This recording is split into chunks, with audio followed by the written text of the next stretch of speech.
Okay, this is just a quick update video regarding the firmware update for the Lumix S1R2, the S1II and the S1IiE. So originally there was kind of like that teaser video and it said it was coming 10 AM Eastern time. Lumix have actually kind of changed that now. It's like 9 PM Eastern time, so that kind of totally throws off the day. So it's not really the 23rd for like a lot of people now. It's more likely going to be like the 24th. So like if you're here in the UK, for example, we're not going to see it until like, you know, early hours of the morning. So it's possible you'd probably be waiting until tomorrow morning to get it. But they have actually released a full video, which I'll link below, on, you know, all the features, everything that's coming in it. So there's no kind of like spoilers or anything. It will be available, you know, in a few hours. But everything is kind of there up front. So, you know, if you can't be bothered to watch the full video, I'll just run through it really quickly. What's there, what's being included. So you've got the Arilog C3 upgrade key is now available. That's a paid upgrade key. So I believe it's £179, like British pounds. And that's sold separately, but the firmware update allows you to use that sort of key unlock. So if you're interested in using the Arilog C3 profile, you know, maybe you work with other Arri cameras and you want to kind of match them up, so that's there.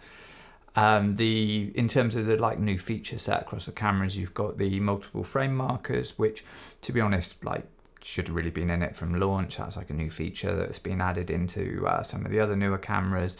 And it kind of allows you to utilize footage in, you know, sort of shoot in different aspect ratios, visually seeing how they'll look all in one. It doesn't shoot them in the different ratios. You shoot it as one clip, but it shows you, you know, what it would look like as, say, like a 16:9, 9:16 and a 1:1 all at the same time.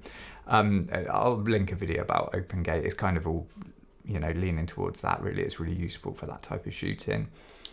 You've got wireless tethering with Capture One, which originally they had wired tethered shooting, and now they've added wireless. You've got enhanced focus stacking, which is great because that's a feature that kind of disappeared from like the cameras for a little bit, and then now it's come back as a slightly improved kind of feature. So essentially you could do like a burst of macro shots, and then in the camera you'll be able to like stack those shots, and then obviously you could like share it to something straight away if you don't want to have to like open it all up on your laptop or your PC or whatever and do it through there. So that's really nice. And for the S1R2 specifically, you've got 8.1K and 7.2K open gate recording modes. As I say, if you don't know what that means, that video will be linked up in the corner so you can have a look and it'll kind of explain what that's all about.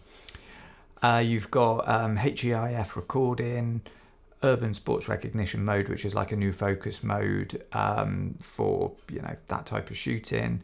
You've got USB video class for live streaming, Bluetooth timecode using the Atomos Ultra Sync Blue.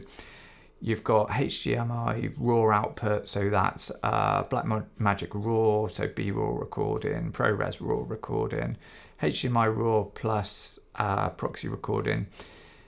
Which is quite a nice feature. I've not seen that before. I don't know if that made it into the other S series cameras, but that's a nice feature to have. You've got the manual focus ring rotation direction setting, which is specifically to some of the Lumix lenses. So you can sort of switch that in the camera, and you've got a manual focus ring. You can switch the ring to be a control when you use it when you're not using manual focus, essentially. So you can have it for things like aperture and white balance. So that's a really nice little feature. You've also got direct backup of SD and CF Express to SSD. So again, that's a really good feature. I kind of hope that would come to some of the other cameras, because that's been a bit of a bugbear across like some of the other cameras not having that. And you've got DJI wireless control support.